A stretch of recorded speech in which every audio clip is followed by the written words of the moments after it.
Buenas tardes amigos, ¿qué tal? Espero que hayáis tenido una excelente semana. Aquí estamos un día más para revelaros los secretos y los misterios que durante tantos años nos han sido ocultados y que ahora, pues bueno, es tiempo de revelar.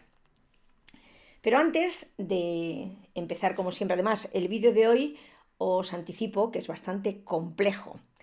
Quizá os cueste un poco de entender o os cueste un poco de asimilar porque no tiene absolutamente nada que ver con todo lo que nos han contado, con los relatos oficiales que hemos tenido hasta ahora en todas las religiones y sobre todo en complicidad con los gobernantes de cada época que hemos vivido en esta humanidad. Pero como vamos por orden, vamos relatando la historia conforme considero que debemos de ir sabiendo para ir entendiendo y comprendiendo dónde estamos y en realidad sobre qué plataforma de mentira hemos vivido a lo largo de tantos y tantos miles de años. Las preguntas que me hacéis, voy a empezar primera, me preguntáis, bueno, ¿por qué la situación en Venezuela, lamentablemente como está? Ya dijimos que Maduro iba a dejar un rastro grande de sangre antes de marcharse, que no tiene otra alternativa ya, porque su tiempo se ha cumplido, pero aún así él va a intentar aguantar en el poder todo lo que pueda. Y una de las preguntas que me hacéis es, bueno, ¿y por qué no vamos a lo más rápido y lo quitan del medio? Que es la forma más típica. Bueno, porque entonces, si nosotros actuamos así, seguimos de nuevo encarnados, o sea, metidos en la rueda de Sapsara. No terminaremos nunca de salir de esa rueda de reencarnaciones. No podemos terminar con violencia porque seguimos creando otro karma que nos conducirá directamente a tener que volver a repetir la historia. Y de lo que se trata es de ir cerrando ciclos para que no quede absolutamente nada pendiente. Con lo cual, cada cosa tiene que caer por su peso, por su propia naturaleza y sin que nosotros, aunque presionemos lógicamente con nuestra verdad y con nuestra luz, pero nunca podemos presionar con la violencia. Porque, repito, entonces seguimos de nuevo atrapados en la rueda de reencarnaciones. Como se conoce esta ley, por eso se le está dejando la luz, que nos están acompañando, las fuerzas de la luz, los seres guías que nos están acompañando y que nos están ayudando, los sombreros blancos en este momento, pues están dejando que la situación llegue para él a un extremo. Es una lástima porque hay muchas personas víctimas de este ser cruel y maligno que están cayendo, pero que cada cosa tiene que venir, como repito, por su propio peso. Una vez que respondo a esa pregunta, vamos a pasar al segundo tema. Y acordaros que la semana pasada estuvimos hablando de lo importante que era tener la relación con nuestro cuerpo, decirle a nuestras células que las amamos y pedir, decretar salud para nuestro cuerpo, decretar claridad para nuestra mente y decretar paz para nuestro espíritu. ¿Recordáis, no? Bueno, pues hoy vamos a recordar otra de las cosas que son vitales, absolutamente vitales para sobrevivir, y es la respiración. Fijaros si es importante la respiración. Cuando nacemos, ¿qué es lo primero que hacemos? Inspiramos. Y cuando morimos, ¿qué es lo último que hacemos? Expiramos. ¿Mm? Luego, fijaros que es el signo vital de que estamos vivos, de que estamos aquí o de que realmente ya nos hemos marchado. Fijaros que sin comer podemos estar hasta 40 y tantos días. Sin beber podemos estar 2 días más o menos. Pero sin respirar no podemos estar más de 1 minuto. O sea, automáticamente dejamos de vivir. La respiración es un acto que hacemos, sin embargo, inconscientemente. O sea, es algo que hacemos automáticamente, sin darnos cuenta. Pero Si os dijera que igual de importante que es hablarle a nuestras células y que éstas pueden mejorar nuestra salud, la respiración consciente puede cambiar absolutamente el ritmo de nuestra vida. ¿Cómo puede ser eso?, os preguntaréis. Bueno, pues nosotros tenemos que tomar conciencia de nuestra respiración, porque cuando tomamos conciencia de ella, nos otorga una capacidad única para abrir la puerta a una conexión profunda con nosotros mismos y con el mundo que nos rodea y sobre todo con nuestra esencia espiritual. Imaginaros que cuando estamos estresados o muy cansados, nuestra respiración cambia totalmente, es muchísimo más agitada. En cambio, cuando nos sentimos cómodos, relajados, tranquilos, nuestra respiración es muchísimo más profunda y muchísimo más lenta. Sepáis que la respiración está estrechamente relacionada con nuestro estado físico y emocional. Y yo pregunto, ¿por qué no nos han enseñado nunca eso en los colegios? Igual que nos enseñan matemáticas o geografía. Fijaros que en Japón a los niños, desde muy pequeños, se les enseña cuando entran a clase a meditar, a orar, a tener conexión consigo mismo antes de empezar las actividades cotidianas.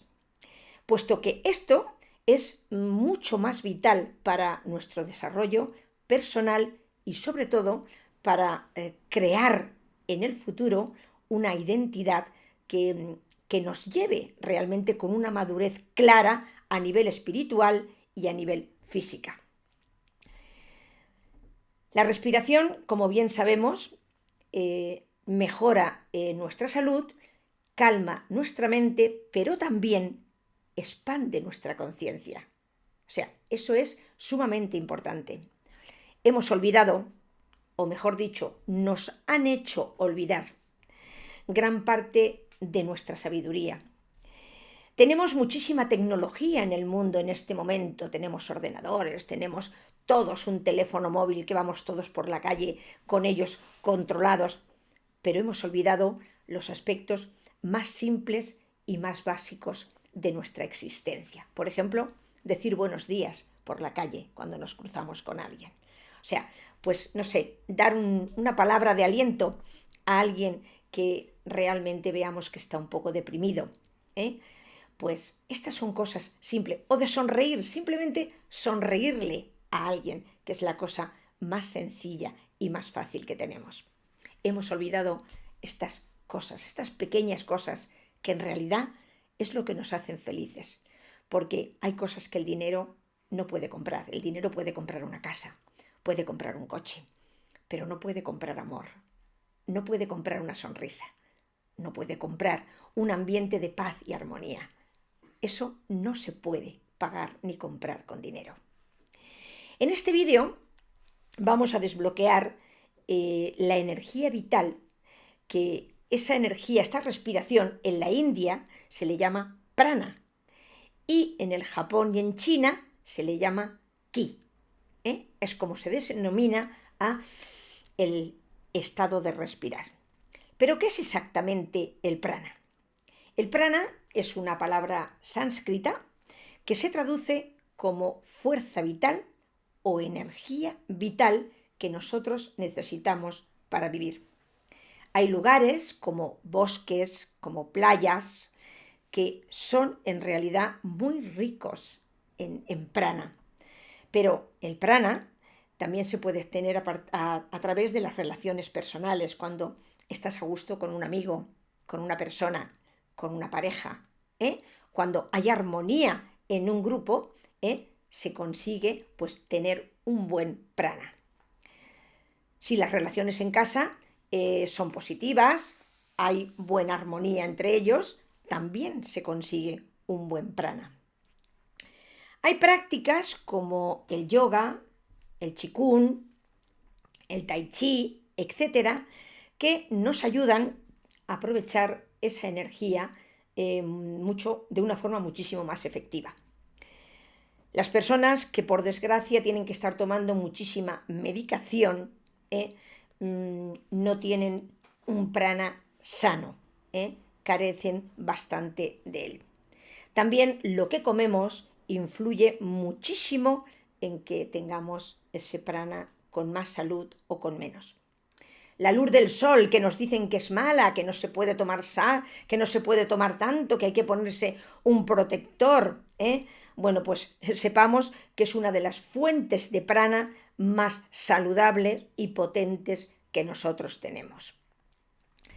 Hay lugares sagrados, como son lugares de culto, pues una iglesia o cualquier sitio donde la gente realmente va sinceramente a orar o a pedir, pues también hay una alta concentración de prana. Cuando nosotros aprendemos a dirigir esta energía, esta prana, cogemos realmente el control de nuestro cuerpo y nuestro bienestar general. ¿Y cómo podemos aprovechar esta energía a través de las técnicas de respiración? Se respira de muchas formas, no pensemos que hay una sola, lo que pasa es que nosotros, como repito, como he dicho anteriormente, no prestamos nunca atención, lo hacemos de una forma inconsciente.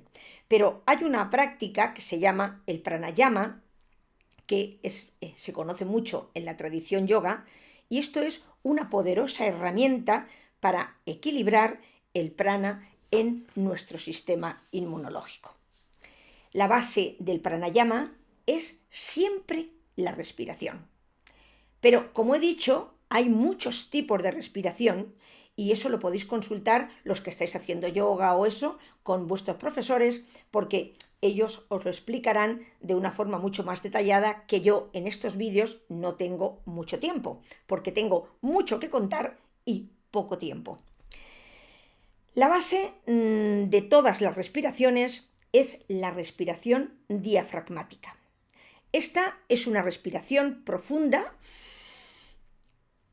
que sale desde el diafragma y lo que hace es permitir la máxima entrada de ese prana o ese aire dentro de nuestro organismo.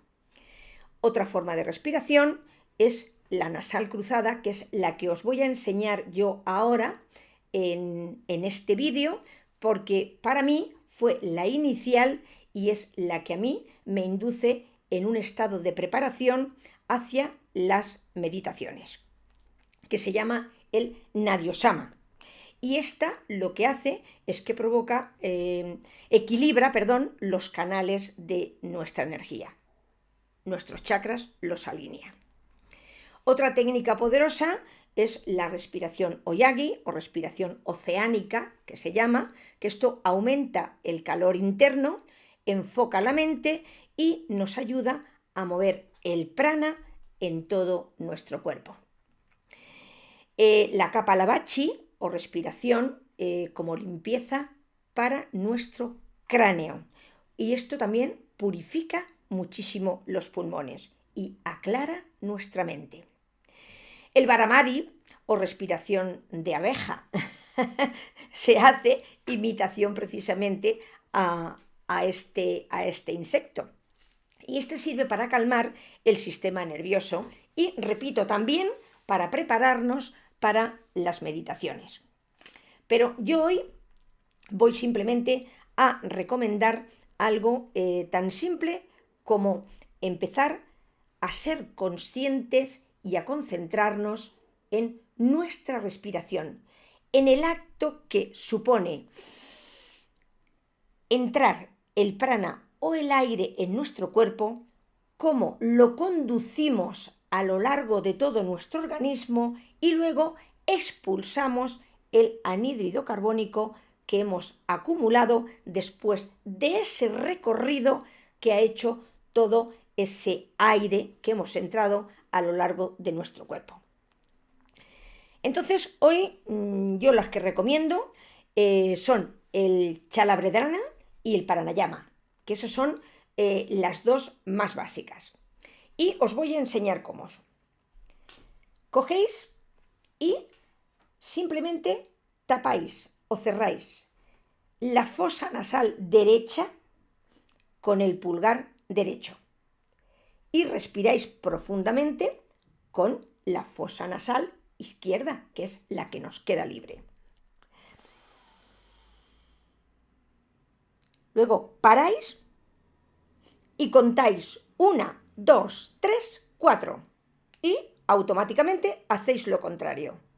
Cerráis el orificio izquierdo y sacáis el aire por el derecho. Es una práctica que cuando la dominas o la controlas un poco, os aseguro que crea un bienestar en el cuerpo increíble. Es algo que tenemos que ir administrando. Se cree que esta respiración que os estoy enseñando por la fosa nasal izquierda y luego después sacamos por la izquierda y luego se hace al contrario, perdón, no lo he dicho, luego te tapas el orificio izquierdo, entras el aire por el orificio derecho y lo expulsas por el izquierdo. Luego lo hacemos siempre al revés.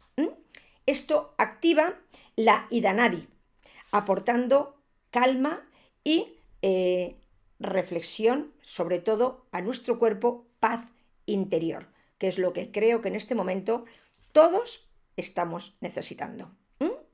Bueno, y ahora, una vez que hemos hablado de lo importante que es la respiración, repito, esto lo podéis practicar los que vais a yoga y de alguna manera tenéis algún instructor que os puede dirigir, porque es importante que nosotros lleguemos a canalizar nuestra propia energía.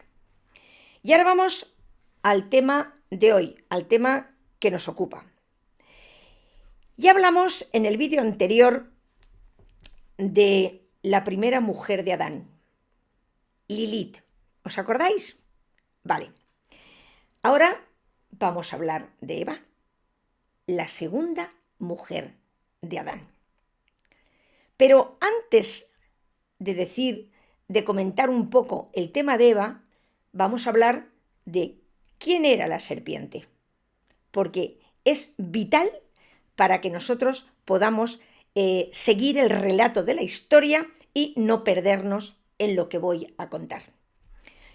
¿Quién era la serpiente? Repito. Vamos a recordar Génesis, el capítulo 3 y el versículo 1.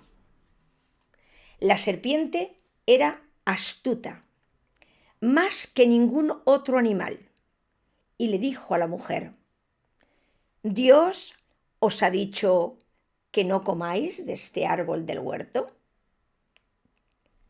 Es el relato, es lo que la serpiente le dice a Eva. ¿Dios os ha prohibido comer de este árbol del huerto? Y vosotros pensaréis, que fue lo que yo pensé también al principio, ¿cómo es que una serpiente podía hablar? Es raro, ¿verdad?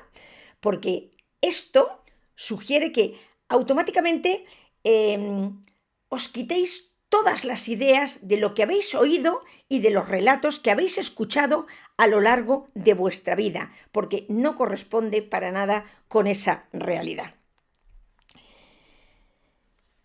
¿Cómo una inteligencia,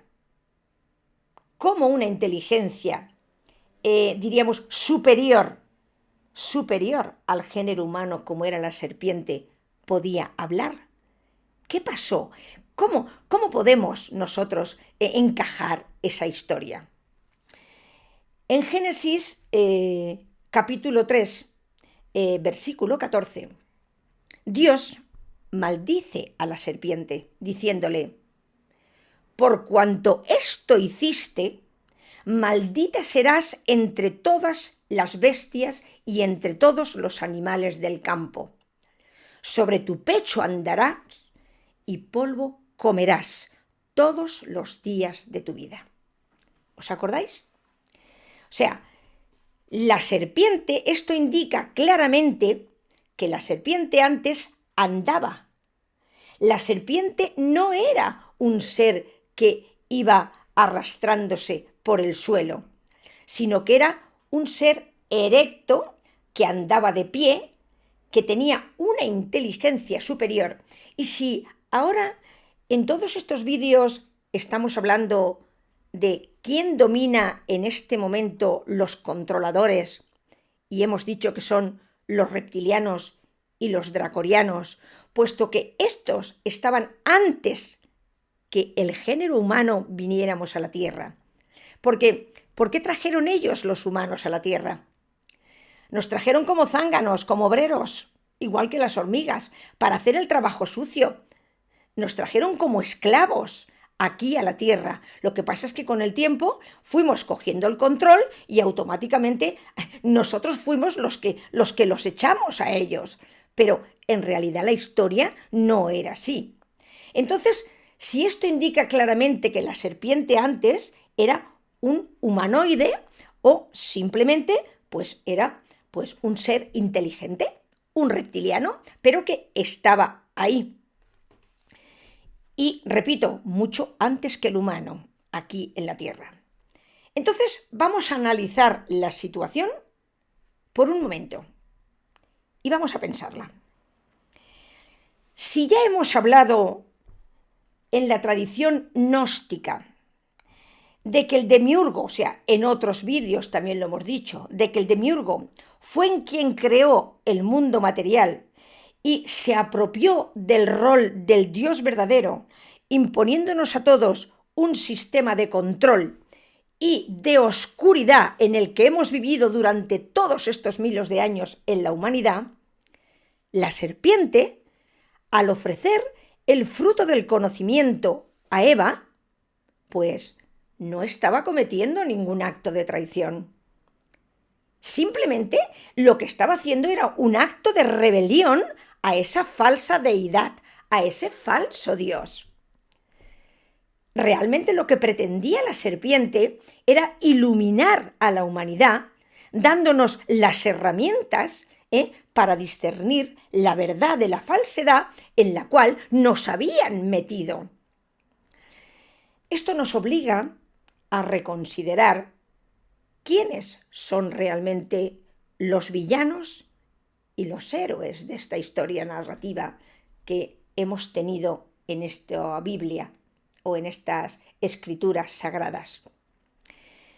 Si la serpiente es en realidad un ser de conocimiento y de luz, entonces el acto de comer del árbol del conocimiento del bien y del mal no es ningún pecado, sino un primer paso que se dio entonces hacia la verdadera libertad.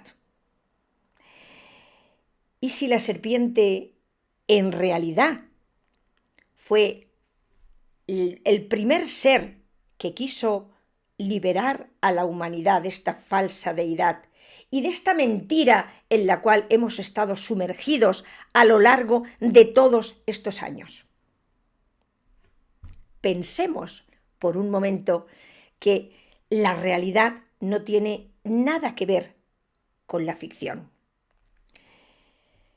¿Y cuál en realidad entonces fue el pecado que cometió Eva?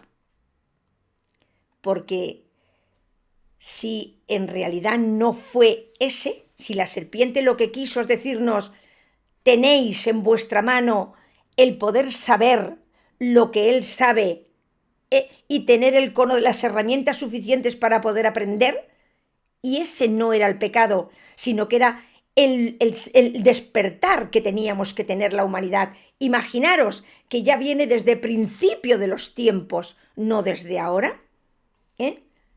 ¿Cuál fue el pecado entonces que cometió Eva? ¿Y si en realidad el pecado hubiera sido adulterio?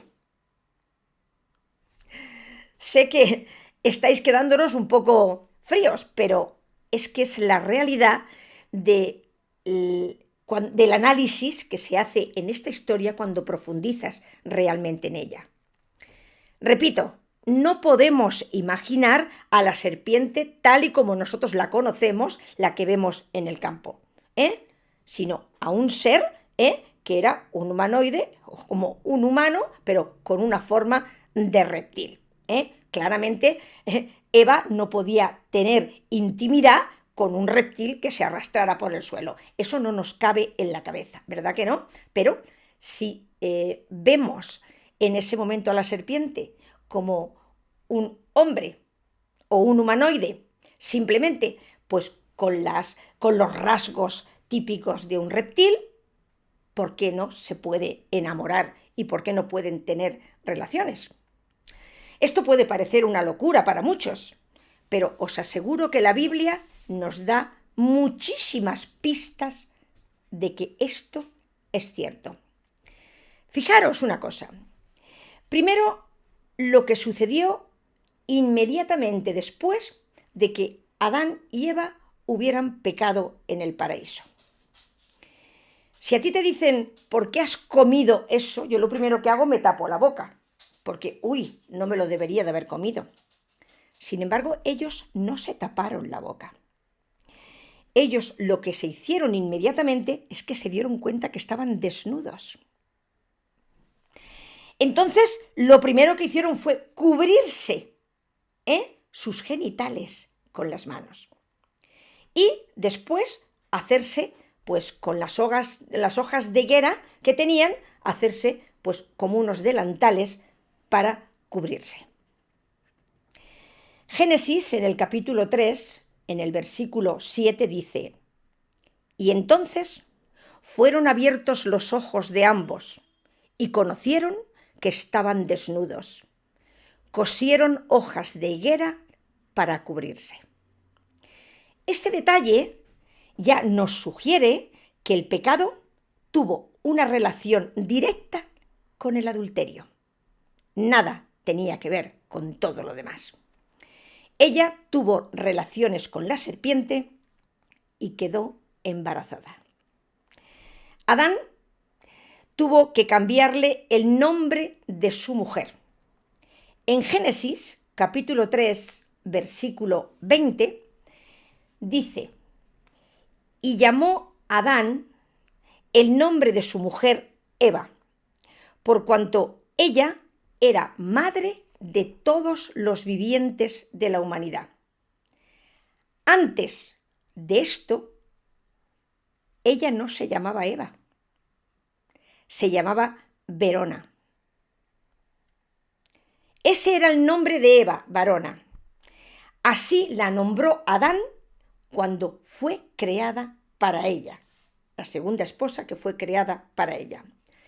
Este cambio de nombre que automáticamente hizo ya sugiere un cambio significativo de identidad de Eva. Ya no era la misma mujer. Ahora era madre, pero ¿madre de quién exactamente? ¿Y por qué este cambio de nombre justo después del pecado que se originó y de ser expulsados del paraíso? Caín fue el hijo que Eva tuvo cuando quedó embarazada de la serpiente.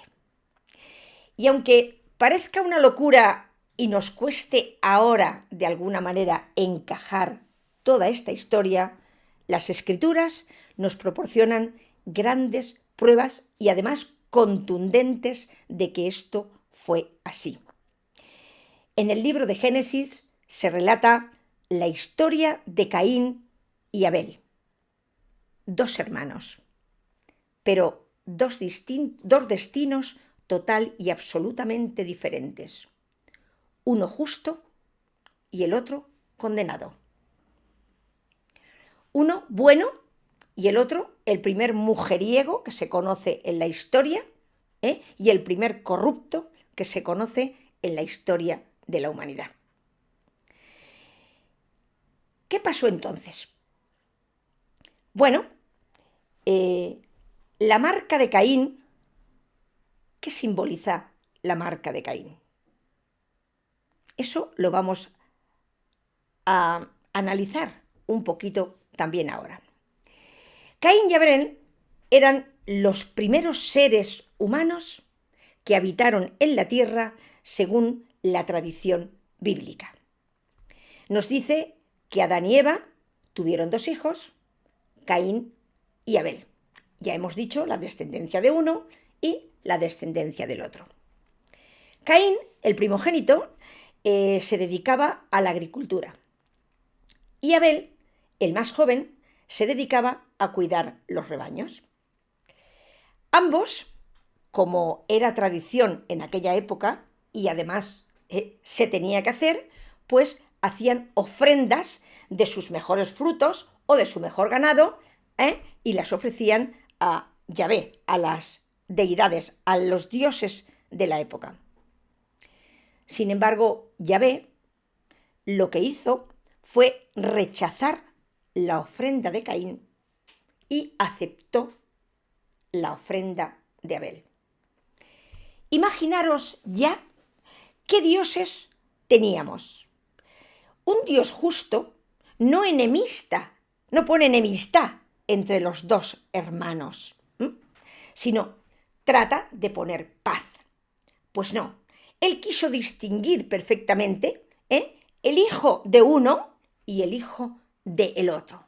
El hijo de quien se había rebelado contra él, o contra lo que él pretendía enseñar a la humanidad, y el hijo de lo que él había planificado para lo que era lo que iba a ser la humanidad. Luego, él fue el primero, la primera manzana de la discordia que puso entre los dos hermanos. Claro, ¿qué ocurrió? Pues Caín, lo lógico, cuando vio que todas sus ofrendas habían sido rechazadas, pues se desató una gran ola de envidia en él y de resentimiento hacia su hermano Abel. Y eso fue lo que desató entre ellos la semilla de la discordia.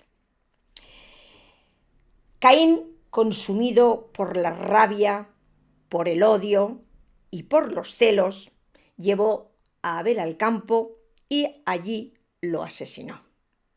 Pero imaginaros quién fue el inductor de ese asesinato.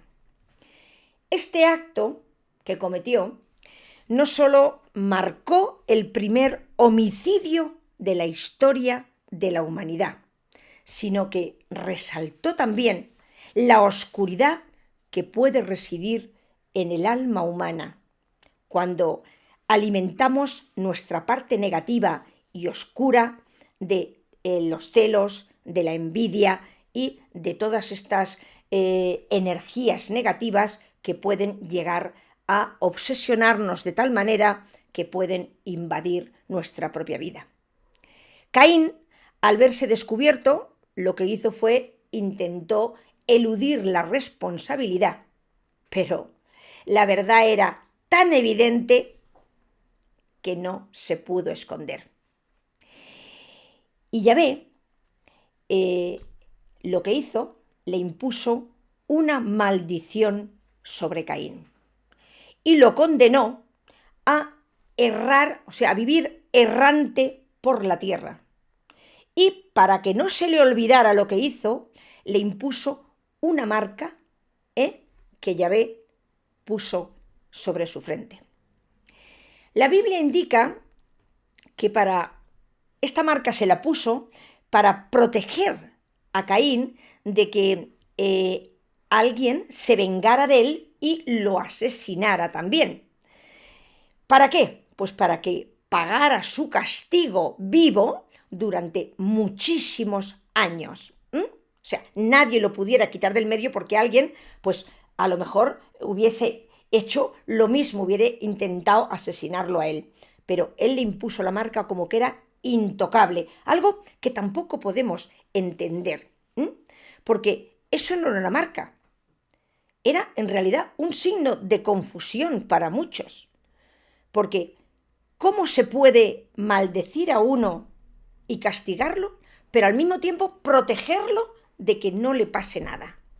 Es algo que siempre a lo largo de la historia ha tenido confusión, nos ha hecho confundir a todos porque no entendíamos realmente cuál era el propósito de ese Yahvé, qué quería decir con esa marca.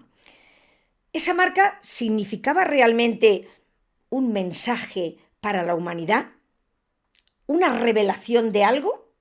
Eso nunca lo hemos podido saber, porque en realidad tampoco lo hemos podido entender. Como veis, amigos, y hoy por hoy lo dejo así, nada en la vida es lo que parece, en absoluto. Vivimos en un simulacro. Cada uno tenemos una vida, cada uno tenemos un destino y cada uno tenemos una historia que revelar. Pero esa historia tiene un antes y tendrá un después. ¿Por qué? Porque todo es consecuencia de nuestros actos, de nuestros pensamientos, del karma en el cual hemos estado encerrados y, por supuesto, de que no lleguemos a despertar o no nos lleguemos a dar cuenta de que ese es el teatro que tenemos que interpretar cuando estamos aquí, que tenemos que empezar a hacernos las preguntas: ¿por qué estamos aquí? ¿A qué hemos venido? ¿Solamente a esto? ¿Solamente a trabajar, a comer y a dormir? ¿Este es el sentido de nuestra vida? Creo que hay algo muchísimo más profundo que cada uno de nosotros tenemos que empezar a preguntarnos y, sobre todo, a averiguar, a investigar, a conocer la verdad.